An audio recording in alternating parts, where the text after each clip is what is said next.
Wow. Wow. I feel real good. Thank you. So this thing here, this funny-looking thing called a trumpet, has enabled me to travel all around the world, to experience different cultures, to meet people in different walks of life. This has also provided a window into American history through the lens of jazz music. Ultimately, this horn and music has really taught me to be a more empathetic and compassionate person. And it's funny, the thing that makes this thing work is one thing that unifies every human being on earth, the breath. So now, if what goes into making this work is in itself unifying, then what comes out of the other end into the hearts and souls of people seems to have possibly the same effect, right? Music, over the years, has always created bridges. It's helped to foster a deeper understanding of each other. And also, in many cases, has helped you understand something about something that maybe you haven't really thought of before. Case in point, one of my favorite songs is Marvin Gaye's What's Going On. You know this song? Right? Great. So now I spent years listening to it and just digging the song because I love Marvin Gaye. It's super soulful, a great impactful song. But then when I started digging into the lyrics to see what it was about, it plunged me into a world that I never really thought about too much, in a world of such chaos in terms of American history in the 1960s and dealing with civil rights and social justice. And so that really piqued my interest to kind of dig deeper into that whole thing. And then I saw the parallels that were being drawn between that and jazz history, which is all one and the same thing.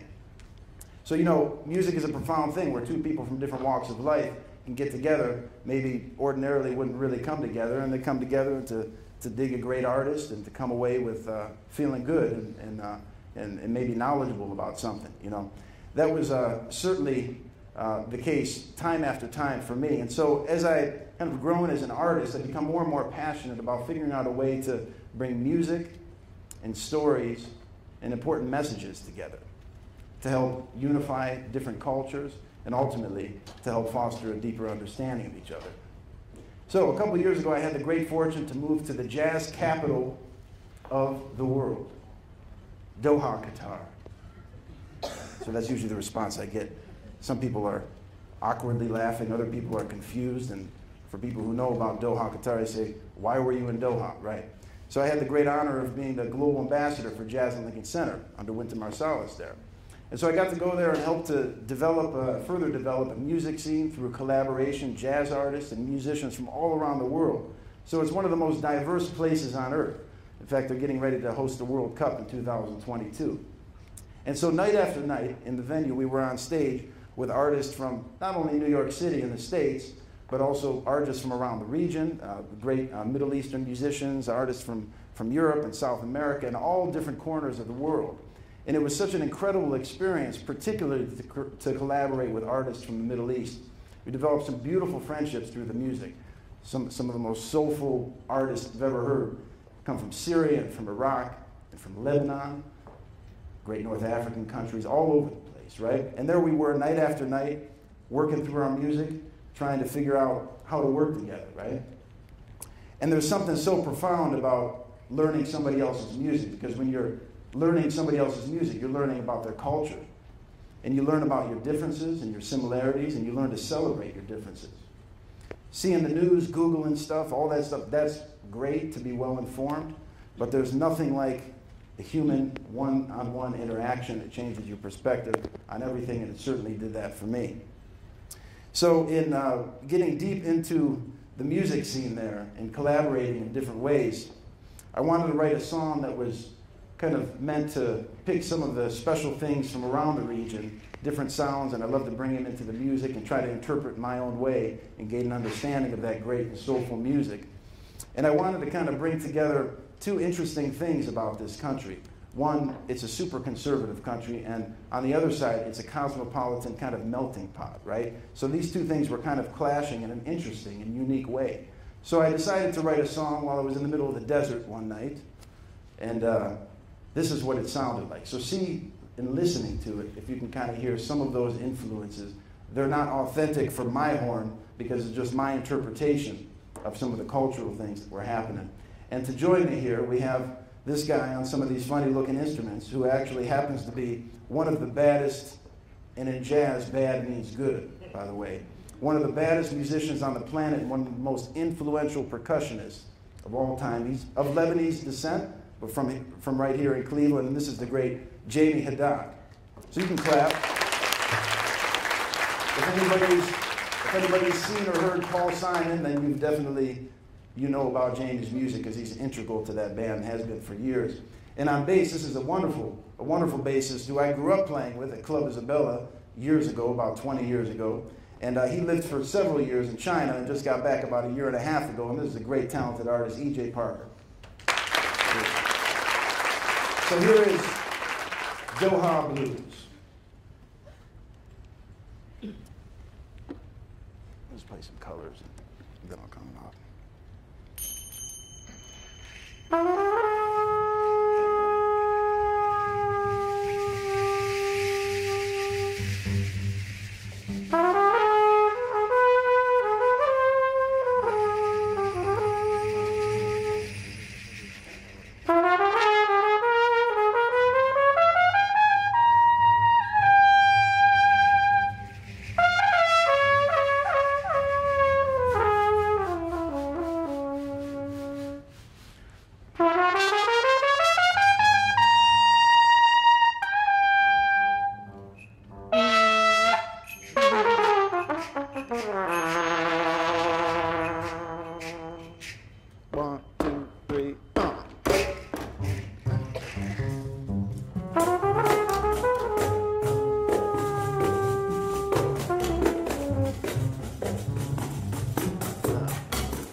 Doha Blues.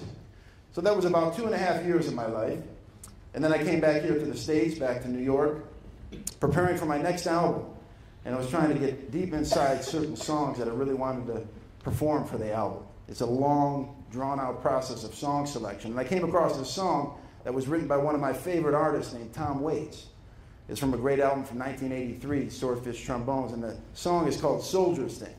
And in learning this song, I checked out the lyrics, and musically I was just kind of brought to another place, but the lyrics I couldn't really relate to. I could relate to emotionally, but I didn't know what they were talking about. And it's a story, metaphorically, of a soldier returning from war and dealing with the realities of adjusting to civilian life. So when I came back here to Cleveland through a mutual friend, I got to meet a wonderful veteran who's now 29 years old, and from the age of 17, fought in Afghanistan in the 82nd Airborne Division as an infantryman. And he spent 3 years in Afghanistan. And I got to hear his incredible story of unimaginable adversity during his time there. And not only that, but his struggle when he came back home. And so all I've heard in the media is talking about PTSD. It's become synonymous with veterans, and there's no question that it's a major challenge. And what I was hearing in this gentleman's story was not only the struggle with PTSD, but also being able to move past that into what is called post-traumatic growth, something I never really heard about. And it fascinated me, and I got deeper and deeper into his story, and deeper into stories of a lot of veterans who have similar kind of journeys. And so that song, Tom Waits, by Tom Waits, was kind of an entry point into this world. So we'd like to play this song for you now. And I want to tell you that lately I've been working on a project with him. His name is Staff Sergeant James Poling, and we're working on an onstage production that brings together his narrative of his time from day one in the military to today, and his struggle and his progress that he's made, surrounded by a suite of music that I'm writing with a whole historical backdrop, right? So we're this year, and it's been such an incredible a journey learning his story and being inspired musically. So we want to bring those different worlds together and be able to tour around the States, again, going back to fostering a deeper understanding of each other, and arts being that pathway to understanding. So now we'd like to play this song, which has a real specific kind of mood in it for it. And so this is called Soldier's Things. 2 choruses. You just play 2 measures up front. 2, 3, 4.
Take it out.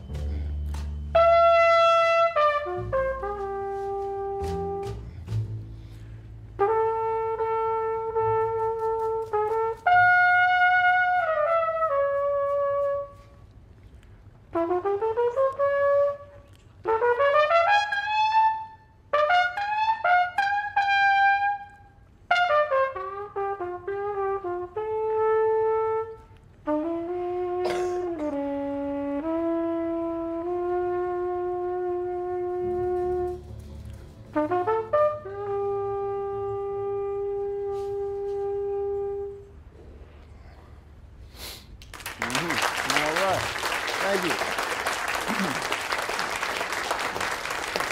So that song kind of encapsulates just one of the many moods and feelings and auras that kind of come with this story, a real kind of introspective, heartfelt, somewhat painful kind of journey. So we're really excited about moving this project forward. Now, you say, well, jazz, I mentioned earlier about the history of jazz. And the history of jazz is very much American history. And where did jazz come from? It came from New Orleans, right? In New Orleans, what was going down there in the early 1900s? Many things, people from all different walks of life and cultures were coming through there. And jazz, through the blues, is rooted in the blues, came to be, particularly by an incredibly inspiring American figure, one of the greatest of all time, Mr. Louis Armstrong. And so you have all these different elements from all around the world kind of coming together, right? And so it really kind of reflects the journey of an artist. You know, I notice today and always, you know, we're kind of surrounded by a lot of things that kind of go against the grain of what arts are about, you know, anti-intellectualism and seemingly simple solutions for complex problems and just an overall general kind of lack of empathy and compassion in some areas. And these all kind of go against the grain of what art is about. And to me, art is ultimately a creative expression of the complexity of the human condition. And it all goes back for me to jazz and to New Orleans. And we'd like to close today's segment with a great song that probably most of you know, even if you're varying ages. Louis Armstrong used to play this all the time, and it's a traditional song that great artists from New Orleans and all over the world play. And see if you can hear a lot of different kind of elements coming together, from what Jamie is playing to what EJ is playing to what I'm playing. And also I want you to listen to the kind of communication that's going on, right?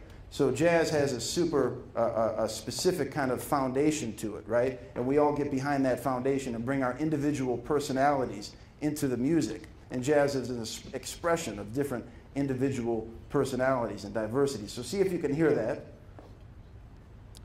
And we hope you enjoy it. And after we play, even if you don't, make sure you clap very loud, because it really helps my self-esteem. So thank you very much.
Thank you very much.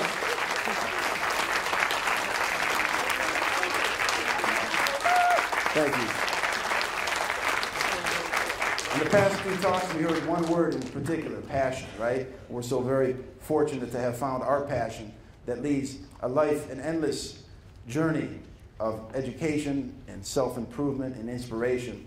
And arts certainly provide that pathway to empathy and compassion. Thank you very much. It's been an honor to be here at my home high school, and I hope you all enjoyed yourself. Thank you.